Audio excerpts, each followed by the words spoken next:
Terima kasih buat Yayasan Atoba 60. Terima kasih sama Yayasan Atobah.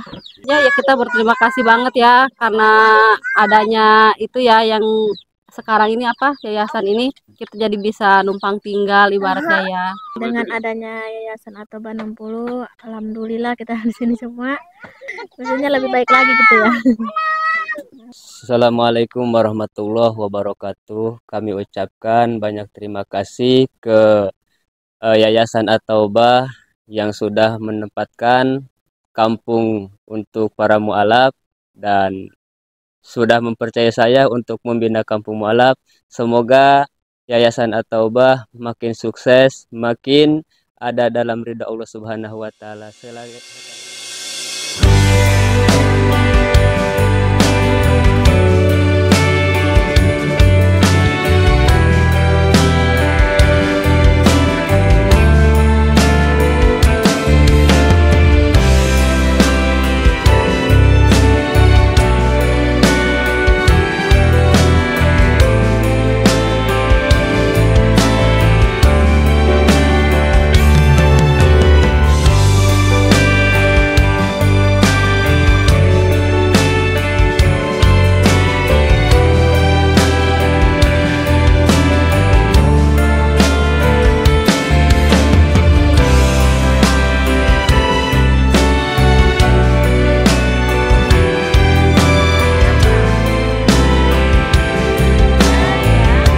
Bismillahirrahmanirrahim. Allahumma inna nas'aluka salamatan fid din wa afiatan fil jasad wa ziyadatan fil ilmi wa barakatan fi rizqi wa taubatan qoblal maut wa rahmatan indal maut wa maghfiratan ba'dal maut. Allahumma hawin alaina fi syakaratil maut wa najata minan nar wal afwa indal hisab. Sadaqallahul adzim. Nah, berarti ngajarin teman-teman.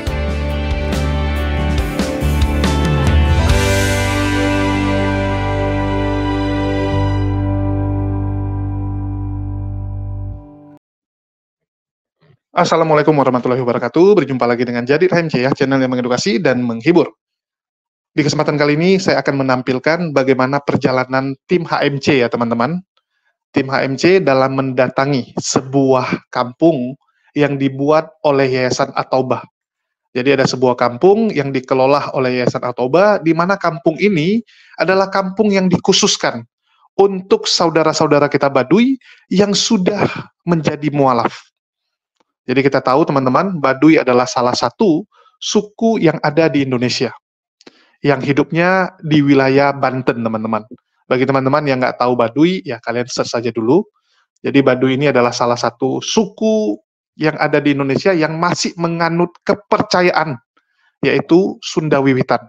Jadi agama mereka adalah Sunda Wiwitan, dan hidup mereka sangat dekat dengan alam. Ya, mereka masih hidup dengan alam, di sana belum boleh ada listrik, bahkan ada Baduy luar dan Baduy dalam. Kalau Baduy luar, mereka sudah ada interaksi dengan orang luar. Jadi Baduy luar itu mereka yang menjual barang-barang hasil dari Baduy dalam. Sedangkan Baduy dalam itu masih sangat tertutup. Tidak boleh sembarangan orang masuk. Hanya undangan-undangan saja yang diperbolehkan masuk ke Baduy dalam. Dan kalau teman-teman lihat di YouTube, di medsos, itu banyakkan Baduy luar. Baduy luar. Bahkan saya dan teman-teman juga mengunjungi Baduy luar, ya, dan kita sudah lihat kondisinya, di mana mereka ini ya masih Sunda Wiwitan juga, kalau yang Baduy luar. Tetapi Baduy luar lebih terbuka, bahkan sudah menggunakan HP juga, walaupun kalau mau ngecas, mereka harus ke desa sebelah. Jadi pintu masuknya tuh desa sebelah, begitu masuk, nggak lama kemudian udah Baduy luar. Jadi mereka untuk beli beras, ya beli barang-barang, mereka ke kampung sebelah itu. Dan bagi teman-teman, ya itu sekilas info buat suku Baduy. Mau lebih lengkap ya kalian cari sendirilah. Ya, infonya banyak kok di YouTube, di internet gitu. Nah, jadi orang-orang Baduy yang sudah jadi mualaf itu harus keluar dari suku Baduy. Ya, harus keluar karena kan sudah beda. Dianggap bahwa Baduy itu ya mereka dengan keunikan mereka itu. Sedangkan kalau Islam kan artinya kamu sudah nggak mungkin mengikuti tradisi orang Baduy. Kalau sudah mualaf, nggak mungkin lagi gitu. Karena orang Baduy itu nggak boleh ada kuburan. Ya, nggak boleh ada kuburan seperti itu. Harus eh, orang meninggal tuh langsung dikuburkan dengan tanah, ya tidak ada batu nisan dan kembali ke alam. Terus masalah pakaian juga. Baduy luar itu ada bajunya tuh biru, batik biru gitu, kayak ada batik-batiknya. Nah, itu nggak mungkin diikuti juga. Nah, jadi kalau udah mualaf ya keluar, sehingga mereka nggak ada tempat tinggal. Kecuali mereka nikahnya dengan orang-orang yang ada di luar yang punya rumah. Tapi kalau Baduy, yang sesama Baduy kan nggak punya tempat tinggal. Nah, untuk itulah dibangun satu kampung yang disebut Kampung Laduy. Ya, ini kampungnya ini memang khusus menampung orang-orang Baduy, teman-teman. Ini dikelola oleh Yayasan At-Taubah, ya, luar biasa. Dan kita dapat kesempatan untuk mengunjungi kampung tersebut. Dan kita akan perlihatkan ya bagaimana keseruannya. Ya, kita akan tunjukkan kepada teman-teman. Assalamualaikum warahmatullahi wabarakatuh. Mualaf story ya teman-teman ya. Dan kita sudah sampai di Kampung Lande. Ini adalah sebuah kampung yang didirikan untuk saudara-saudara kita yang ada di daerah sini. Dan kenapa dikasih nama Kampung Lande? Nanti kita akan dengar dari Ustadz Eri ya sebagai pengurus Yayasan At-Taubah yang mengurusi Kampung Lande ini. Oke. Ya, Assalamualaikum Ustadz Eri. Waalaikumsalam. Ya, waalaikumsalam. Terima kasih. Boleh dijelaskan dulu ini Kampung Lande ini kapan berdiri dan apa sih sejarahnya? Sejarahnya itu adalah kita melihat bahwa teman-teman kita yang Muslim di sini yang sudah Muslim dari teman-teman kita itu kita melihat tersebar di mana-mana, sehingga kita merasa bahwa iman mereka masih gampang ya, belum terlalu kuat, sehingga dari teman-teman FFMB Forum Masjid Mushola Se-BSD itu lalu mendirikan kampung ini di sini. Itu sekitar tahun 2018. Baru ya. Nah, tahun 2019 sudah selesai, makanya kita melakukan pembinaan-pembinaan dengan cara itu tadi di sini ada ustadz yang kita biaya di sini untuk mengajari tentang agama bagi warga-warga yang masuk di sini.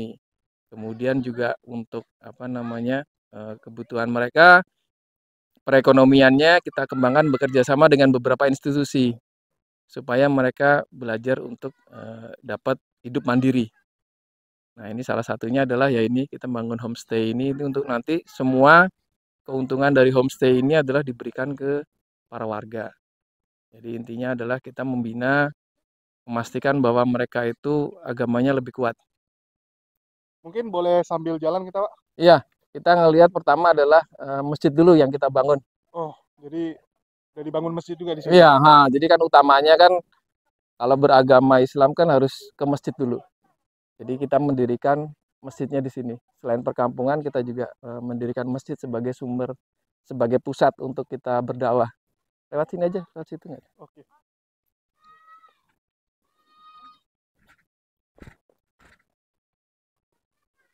Ini nama masjidnya Masjid At-Taubah. At-Taubah ya, sesuai dengan nama yayasan. Kalau boleh tahu, mereka ini kan yang guest house nih, Pak? Iya, ini guest house-nya kita. Jadi sedangkan untuk perkampungannya?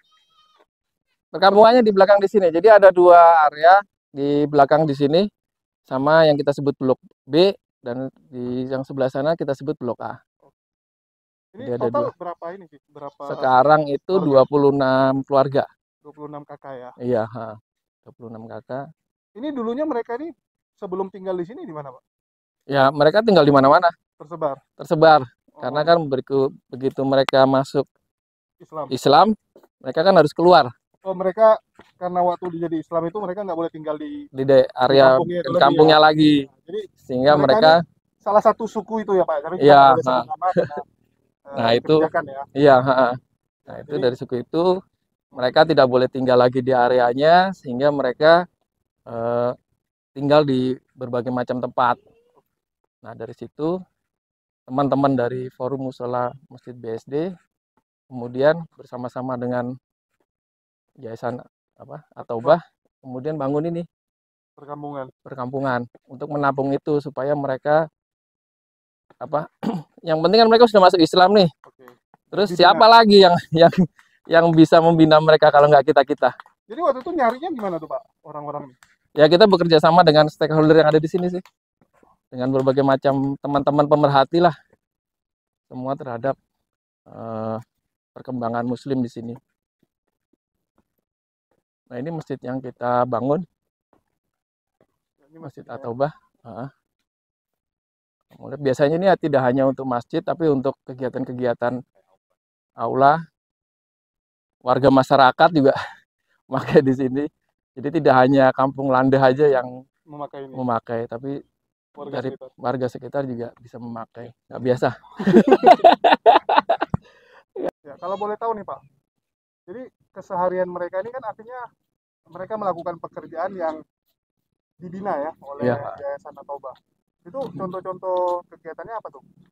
Contohnya mereka ya, masa gini, karena kan kita juga dalam arti kita masih merintis ya, belum selesai, masih panjang lah perjalanan kita. Karena tidak hanya ada di sini sebetulnya, masih ada beberapa tempat yang yang tempat harus kita perhatikan. Jadi ini semua masih proses. Jadi sekarang ya yang kita coba bina adalah ibu-ibunya supaya mereka bisa mandiri. Kalau bapak-bapaknya ada yang kerja di sini, ada yang kerja di luar, ada yang bertani dan segala macam. Itu keseharian mereka. Ada yang kerja di luar juga ada. Nah, sekarang yang kita fokuskan adalah bagaimana caranya menarik bapak-bapak itu tadi supaya kembali ke sini dengan cara membuat perekonomian di sini. Nah, satu-satunya cara adalah itu tadi, kita membuat yang namanya eduwisata di sini. Eduwisata. Jadi kita menciptakan perekonomian di Kampung Landeh ini. Biar ada ekosistemnya sendiri ya. Betul. Jadi ada ekosistemnya. Enggak, silakan. Jadi ada ekosistemnya supaya mereka bisa berusaha di kampung mereka sendiri seperti itu. Ya contohnya seperti inilah hari ini. Dengan ibu-ibu pembina kita melakukan pembinaan, macam-macam pembinaannya, mulai dari cara memasak, kemudian membuat kue, kemudian potong rambut dan segala macam lah keahlian-keahlian sederhana yang bisa mereka lakukan. Nah, tinggal bagaimana kita menciptakan pasar untuk produk-produk mereka. Nah, itu yang kita lagi proses sekarang. Kita mencari teman-teman yang ayo kita sama-sama nih bangun Kampung Landeh ini. Ya kan, sebagai percontohan pada buat teman-teman yang lain, ayo kita sama-sama membuat ini supaya dakwah Islam kita itu tetap berjalan, bahwa kita tetap bisa memakmurkan teman-teman Muslim semuanya. Itu aja. Kalau boleh tahu nih Pak, apa sih yang bisa dilakukan nih, terutama mungkin dari para penonton nih, untuk membantu? Sebetulnya banyak ya, banyak banget. Kalau cuma di list itu bisa banyak. Karena begini, saya nggak mungkin ngelis, karena saking banyaknya. Tapi yang saya omongkan tadi, seperti tadi saya bicara, teman-teman punya apa? Ayo kita diskusiin, apa yang bisa. Jadi saya tidak meminta teman-teman, saya minta A, B, C, D, enggak. Teman-teman bisa apa? Disinergikan. Kita sinergikan.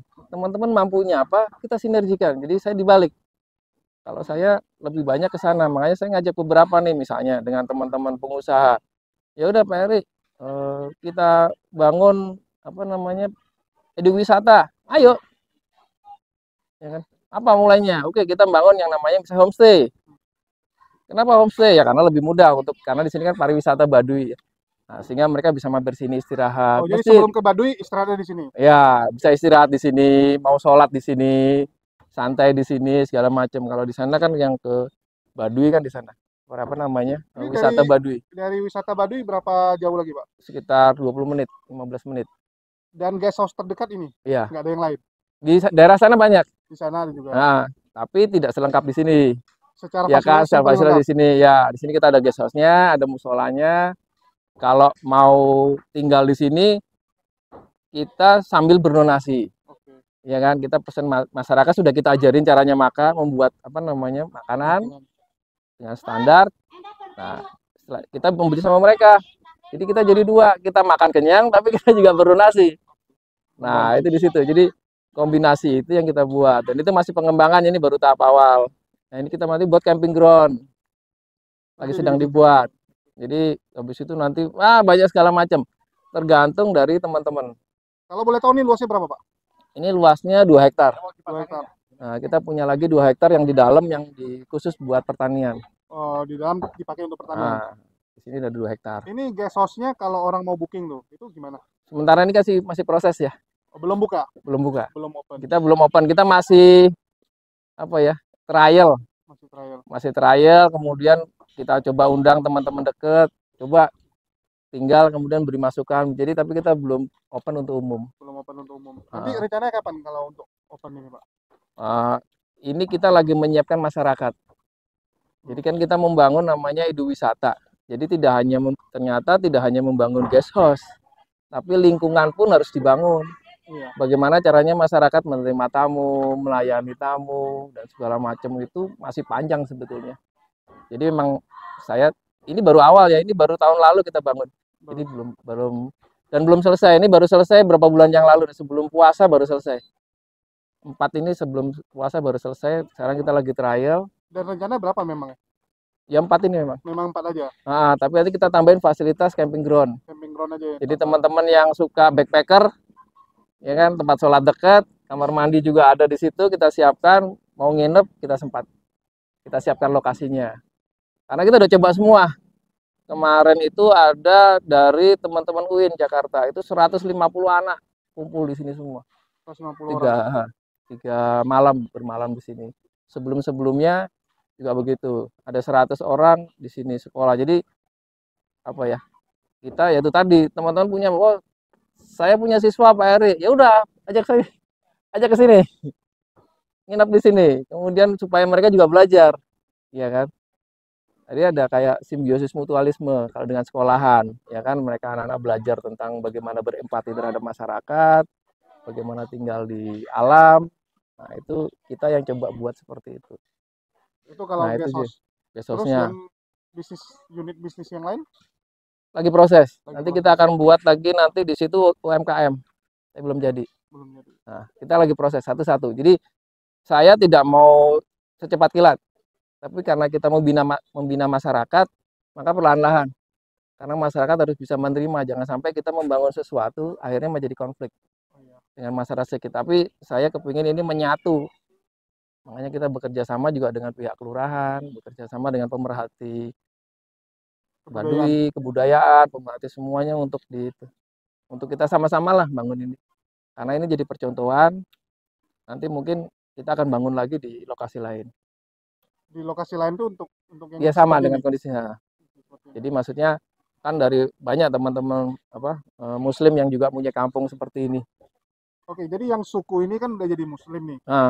Ini di sini kapasitasnya bisa berapa sih? Sebetulnya kapasitas di sini 40 kakak bisa. Ya 40 kakak bisa. Cuman saat ini baru didiami 26. Artinya disiapin 40 rumah memang? Iya, 40 rumah. 40 rumah yang udah nempatin 26? 26. Masih bisa 14? Masih bisa, 14 lagi kita bangun lagi kalau memang nanti ada yang tapi kita seleksi ya. Nggak semua orang bisa masuk sini. Oke. Maksudnya ya syaratnya yang harus suku ini ya. Ya, suku yang kita tentukan itu tadi. Nah, itu di situ. Kemudian dan dia memang berniat untuk belajar agama. Dan kalau boleh tahu nih Pak, kan bangun seperti ini kan kalau kita lihat sekarang ya mungkin wah udah enaknya nih, udah siap. Iya, udah siap. Tapi kan yang paling susah itu selalu langkah pertama, Pak. Iya. Dari Pak Eri dulu, bisa bagi pengalaman nggak Pak? Gimana membuat tempat ini?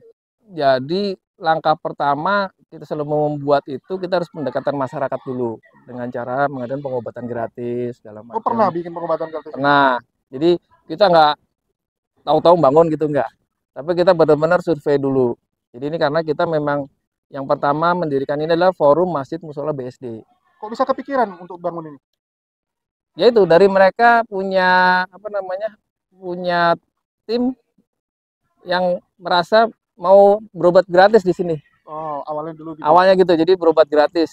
Jadi awalnya di situ. Terus begitu sampai di sini dapat bercerita macam-macam, akhirnya mereka keliling, survei ke semua area dengan cara berobat gratis itu, ke perkampungan-perkampungan itu tadi. Teman-teman yang sudah Muslim tadi, tinggal di mana-mana kan dikumpulkan. Nah, terus melihat juga beberapa tempat sudah ada kampung segala macam. Nah, akhirnya teman-teman BSD merasa wah kita mesti punya posko. Jadi awalnya posko aja. Didirikanlah posko di sini. Tapi berkembang ini akhirnya kita dapat salah satu donatur, ya sudah tanggung kalau posko sekaligus aja.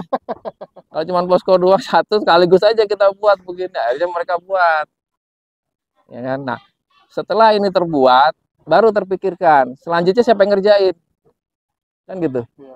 Kita membuat gampang, tapi meliharanya, ya kan. Nah, akhirnya didirikanlah yang namanya Yayasan Atobah itu untuk mengelola ini segala macam. Didirikan yayasan untuk mengelola. Iya, dan tantangannya juga begitu yayasan ada juga udah tahu sendiri ya istilahnya teman-teman lah.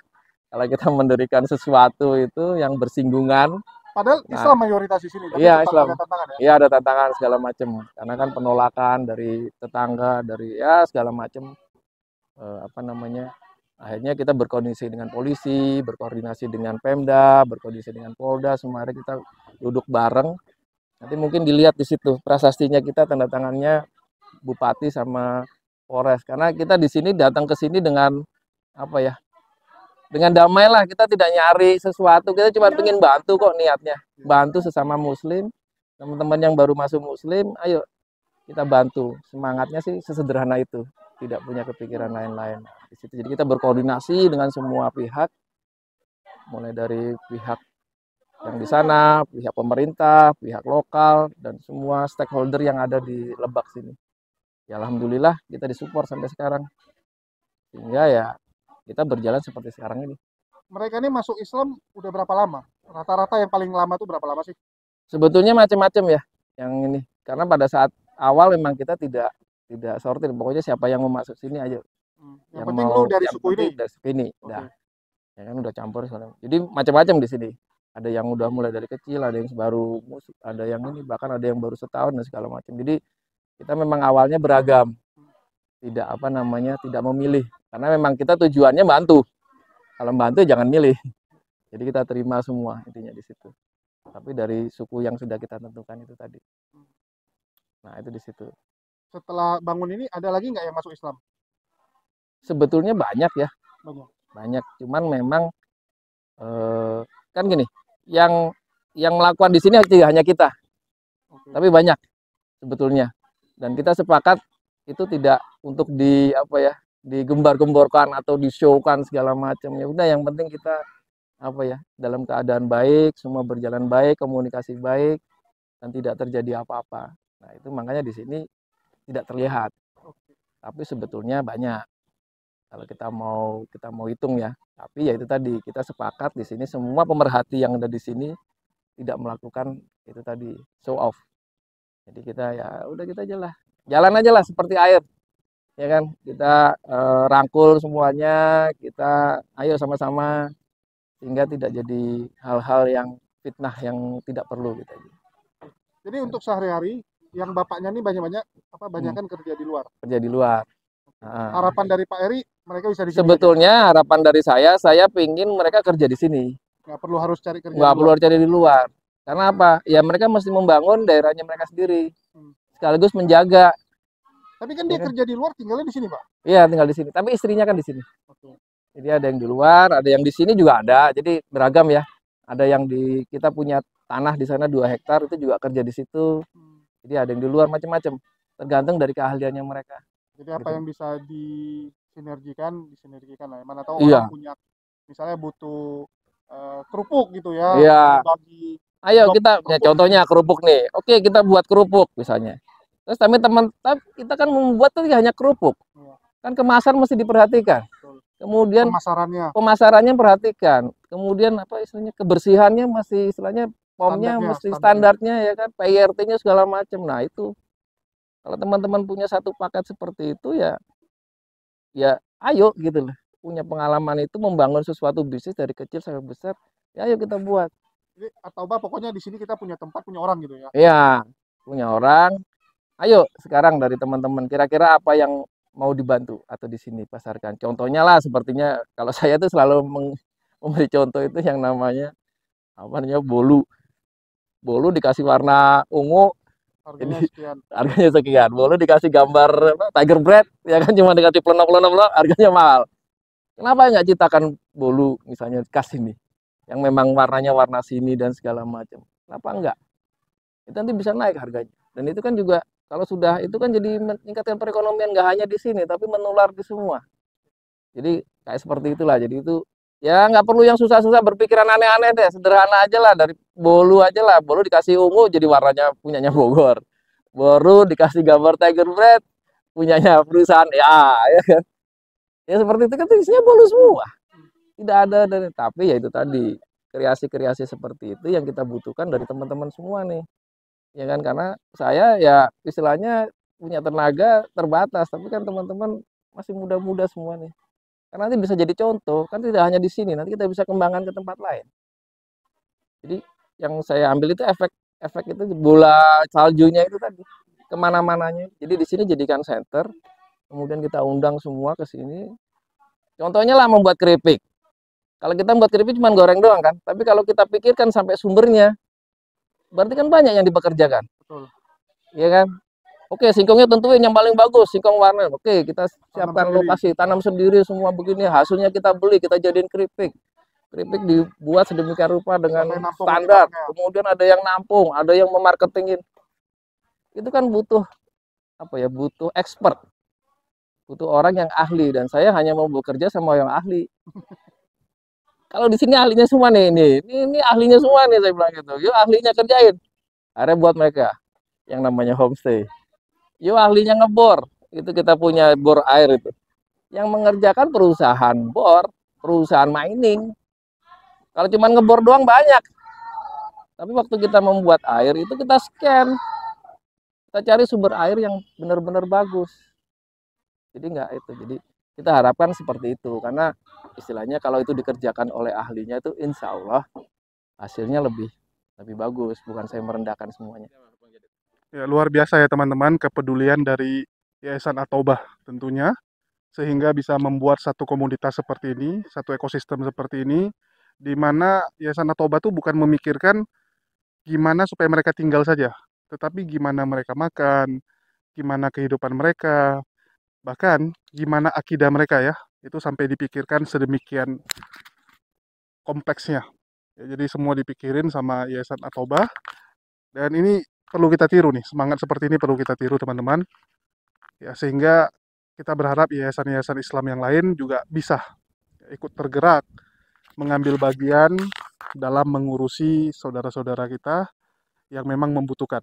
Apalagi kita tahu ya, mereka ini kan dari suku Baduy, yang notaben orang Baduy kalau sudah berpindah keyakinan, itu sudah tidak dianggap lagi gitu, nggak boleh lagi tinggal di situ, harus keluar dari pemukiman mereka, karena memang aturannya seperti itu ya. Sehingga mereka memerlukan tempat yang baru agar mereka bisa hidup, bisa tinggal, dan mencari nafkah. Dan di sini semua dipikirkan teman-teman. Belajar Islamnya dipikirkan, terus bagaimana mereka mencari nafkah juga dipikirkan. Mereka pelihara ayam sendiri teman-teman ya. Ada madu, ada ayam, ada guest house. Bahkan ada rencana mereka juga mau membuat beberapa unit usaha supaya orang-orang yang ada di sini tuh bisa mandiri. Ya, jadi memang bukan hanya sekedar kita kasih kasih ikan. Ya, bukan hanya sekedar kasih ikan, tapi kailnya diberikan, pancingannya diberikan. Luar biasa buat Yayasan At-Taubah. Saya cukup terkejut ya, terkagum-kagum melihat perjuangan yang dilakukan oleh saudara-saudara kita Yayasan At-Taubah di sini. Ini luar biasa dan perlu kita tiru tentunya. Ya, dan teman-teman bisa lihat contohnya di sini. Ya, ini bunga-bunga ini ditanam bukan untuk sekedar hiasan, tapi memang untuk kasih makan lebah.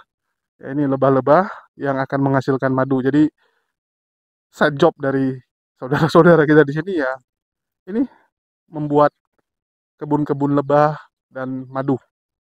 Dan juga mereka ada buat kerupuk, serta ada buat gula merah juga ya. Tadi kita lihat ada gula merah dan sebagainya. Ini perlu kita bantu, dan kita tahu kendala di negara kita ini ya, untuk memproduksi gampang, produksi barang masih gampang, cuman menjualnya ini yang agak susah. Dan kita berharap ada pemilik jaringan distributor, toko-toko, ya, swalayan yang mungkin mau nih bekerja sama untuk menampung barang-barang buatan dari saudara-saudara kita, ya, para Baduy yang mualaf-mualaf ini. Oke, ya, kita bisa lihat di sini teman-teman. Ini kondisi rumah mereka. Dan mereka juga sampai ini ya, punya kebun sendiri teman-teman. Ya, ini mereka nanam sendiri semua. Ya, kecil-kecilan karena memang komunitasnya juga hanya 24. Udah 27 ya. Udah 27 kakak di sini. Dari total kapasitas 40. Oke, dan kita bisa lihat di sini juga dibuat pesantren buat mereka belajar, teman-teman. Ya, ini pesantrennya. Jadi cukup lengkap. Cukup lengkap di sini, teman-teman. Dan akan terus ditambah ya, akan terus ditambah fasilitas-fasilitas di sini. Dan ada satu fasilitas yang warga sangat inginkan sebenarnya, dan semoga bisa tercapai dalam waktu secepatnya, yaitu poliklinik. Karena mereka kalau sakit itu mau berobat cukup jauh, teman-teman. Jadi kita harap ada mungkin dari universitas-universitas yang bisa mengirimkan tenaga-tenaga medisnya ya untuk praktek di lapangan di daerah atau di tempat suku Lado ini. Innama a'malu binniat. Jadi barang siapa yang berhijrah karena dunia, dia akan dapatkan, tapi dia akan mendapatkan apa yang diniatkan. Maka yang penting niatnya, guys. Mau 50.000, 30.000, ya nggak masalah. Yang penting niatnya untuk berkontribusi gitu, untuk memberdayakan mu'alaf, menunjukkan cinta kita kepada mereka yang baru bergabung kembali ke fitrahnya. Karena gini, guys, kalau bukan kita, siapa lagi coba? Kalau bukan kita yang peduli sama mereka dan kita biarkan mereka meminta-minta. Iya, kalau mereka imannya kuat. Kalau ternyata imannya lemah, akhirnya mereka tidak sanggup di ranah ekonomi, mereka tidak makan, mereka lapar. Orang Islam dari lahir aja bisa loh menjual akidah gara-gara lapar. Apalagi mereka yang udah terbiasa makan babi. Lah, giliran mereka di Kristen, mereka jadi orang kaya. Giliran mereka di Hindu, mereka enak hidupnya. Tiba-tiba mereka jadi muslim, semua umat Islam tidak peduli. Sementara mereka masuk dalam mustahik zakat. Mereka berhak atas harta kita. Lalu kita tidak peduli. Loh, kalau masa kita tunggu mereka minta-minta, maka kita yang punya kesadaran, maka kita yang akan melihat inilah gunanya silaturahim. Kenapa silaturahim itu menambahkan rezeki? Karena kita sengaja untuk melihat orang-orang yang memang membutuhkan tanpa merendahkan harga diri mereka. Betul. Mereka tidak perlu minta-minta, tapi mereka kita mempelajari kondisi mereka, dan dari situlah kita insya Allah yang harus ikhlas. Ya, tapi memang ada beberapa kondisi gini. Ya. Ada beberapa kondisi orang itu tiba-tiba ditemukan udah mati aja kelaparan gitu ya. Yes, karena betul. Begitu ditanya sama tetangganya, loh kok kamu bisa nggak tahu gitu? Ya karena dia bilang nggak pernah ngeluh gitu. Nah, hadisnya tahu nggak? Tidak mencium bau surga, kalau tidak salah tuh gitu ya. Orang haram hukumnya. Haram hukumnya mencium bau surga. Mencium bau surga, jangankan masuk, mencium aja nggak boleh.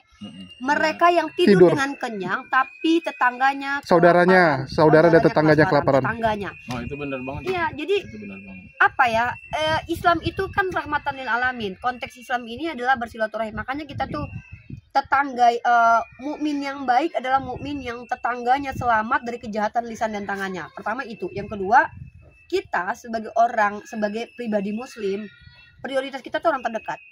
Selain akrabi itu tetangga. Aku pernah dengar juga narasi Islam, entah ini hadis ya, kalau nggak salah ini hadis, bahwa yang paling berhak mendapatkan harta kita itu adalah yang pintu rumahnya paling dekat dengan kita. Tapi kalau kita sudah mencukupi semua, apa salahnya kita ke yang jauh, ya kan? Karena mereka juga bukan berarti kita ini ya. Jangan-jangan ada yang tidak peka di situ. Kenapa bukan kita? Gitu. Jadi insya Allah nanti ke Labuan Bajo ini misinya adalah memperlihatkan ada salah satu pondok pesantren tahfidzul Quran yang ya sedikit memprihatinkan, ya sangat memprihatinkan. Dan mana tahu dengan keberadaan nanti tim dari Avengers Syariah ini jadi Corporation, HMC Corporation berkunjung ke sana, maka mata kita yang nonton channel Uniriva, channelnya Jadi, channelnya Opsi Channel, channelnya Benteng Akidah bisa tersentuh hatinya untuk berbagi dengan hafiz Quran di sana, sehingga banyak mencetak hafiz-hafiz Al-Quran. Dan teman-teman juga insya Allah ketika hafiz Al-Quran semakin banyak di dunia, maka insya Allah yang paling penting Al-Quran masih tetap bergema di seluruh alam. Dan satu lagi di sana itu yang hafiz Quran, ini mesti kalian semua tahu, itu yang hafiz Quran itu bukannya orang Islam dari lahir, sob. Jadi itu yang hafiz Quran itu mu'alaf, para mu'alaf yang menjadi hafiz Quran, yang orang tadinya dari agama yang lain. Iya, nah makanya subhanallah, gue aja merinding kalau ngomong kayak gitu. Gue aja nggak hafiz, sob. Gue cuma pakai kopiah karena buat ngejagain gue dari kemungkaran. Nah, tapi mereka di sana mau loh habis Quran. Nah, inilah kita belajar banyak, nanti kita ke sana, nanti kita akan bikin testimoninya semuanya, pokoknya insya Allah akan terpuaskan dengan Jadi HMC Tunggu Corporation. kita, Tunggu kita ya. perjalanan kita. Kita sehabis ke Labuan Bajo rencana kita mau keliling ke Golgota, Yerusalem, dan insya Allah kita ke Eropa. Kita akan memperhatikan mereka para mu'alaf. Kita berbagi cerita di Mu'alaf Story. Oke, di Mu'alaf Story. Ya, teman-teman sudah lihat ya bagaimana kehidupan di Kampung Landu. Ya, jadi ini kampung orang-orang Baduy yang sudah mualaf, di mana ini lokasinya dekat dari Baduy luar. Bagi teman-teman yang main ke Baduy luar, jangan lupa kunjungi. Cuman kalau tidak salah 5 kilo, jaraknya cuma 5 kilo, dan itu satu jalan, masih satu jalan. Terus di kampung ini, itu sudah dibangun 40 rumah, jadi memang dipersiapkan untuk 40 kakak, dan belum penuh, dan di belakang juga tanahnya sudah dibeli. Jadi kalau mau ditambah pun masih bisa dibangun rumah-rumah berikutnya. Jadi memang dibikin ini jadi satu ekosistem sendiri, di mana mereka tinggal di situ, mencari nafkah di situ. Jadi ada beberapa yang dijadikan pertanian juga. Terus ada buat UMKM. Ya, mereka ada menghasilkan UMKM juga, dan banyak yang dilakukan di situ. Jadi ini akan jadi tempat wisata. Ya, jadi tempat wisata. Dan bagi teman-teman yang mau nonton secara penuh, ya tadi videonya kita nggak full. Ya sebenarnya videonya cukup panjang, kita nggak tampilkan secara full, karena yang fullnya itu kita taruh di Mu'alaf Story, teman-teman. Bagi teman-teman yang belum subscribe, belum nonton secara full, dan pengen nonton, itu bisa menonton di channel Mu'alaf Story. Jadi ini channel yang saya gunakan untuk perjalanan-perjalanan ya, ke tempat-tempat yang kita jumpai para mu'alaf, yayasan-yayasan mu'alaf, ya, terus kondisi-kondisi saudara-saudara muslim kita di luar, dan juga testimoni, podcast kita, itu semua kita taruh di Mu'alaf Story. Jadi bagi teman-teman yang belum subscribe, ya silakan ya, ini kita full videonya di sini. Oke, linknya juga saya taruh di deskripsi. Kalian tinggal cari Mu'alaf Story, gampang kok. Oke, jadi itu aja yang mau saya sampaikan, dan sedikit informasi juga, kita akan mengunjungi salah satu ponpes yang ada di Labuan Bajo, di mana ponpes tersebut bernama Tahfidzul Quran Kolong, dan kondisinya cukup memprihatinkan. Jadi dindingnya masih pakai anyaman, bangunannya masih dari anyaman ya, tapas ya kalau nggak salah namanya, dan kondisinya cukup memprihatinkan, sehingga kita akan datang ke sana untuk mengecek langsung kondisi, sekaligus melihat apa yang bisa kita lakukan untuk membantu ponpes tersebut. Ya, apa yang bisa kita lakukan? Karena kita tahu pondok pesantren adalah garda terdepan, adalah benteng untuk menjadi tempat menghasilkan ustadz-ustadz, ulama-ulama besar yang akan mensiarkan agama Islam ke seluruh penjuru bumi. Jadi sudah selayaknya lah kita membantu saudara-saudara kita yang membutuhkan. Jadi kita akan langsung ke sana. Untuk masalah tanggal masih kita rahasiakan, karena mohon maaf ya, kita mendapatkan beberapa WhatsApp yang tidak enak, yang berisi ancaman dan sebagainya. Untuk itu tanggal kita rahasiakan, itu yang pertama. Terus yang kedua, ya kita juga nggak mau dengan kedatangan kita malah membuat kondisi jadi runyam. Untuk itu kita rahasiakan. Tapi stay tune, ya nanti kita akan siarkan juga. Jadi jangan lupa di subscribe di Mu'alaf Story, karena di situ kita akan update ya video-videonya. Oke, mungkin itu aja yang bisa saya sampaikan. Bagi teman-teman yang tergerak untuk membantu perjuangan yang kita lakukan, dapat kalian salurkan juga melalui nomor rekening yang kita tulis di bawah, karena nanti kita ke sana nggak mungkin tangan kosong ya teman-teman. Kan nggak enak juga, kita udah datang jauh-jauh, masa kita tangan kosong. Untuk itu kita akan membawa persembahan terbaik dari kita. Ya, persembahan terbaik dari kita untuk saudara-saudara kita di sana, yang minimal dengan persembahan kita itu bisa membantu. Ya, bisa membantu perjuangan mereka. Oke, itu aja dari saya. Makasih buat semuanya. Di akhir kata saya ucapkan wassalamualaikum warahmatullahi wabarakatuh. Sampai jumpa di video-video kita berikutnya.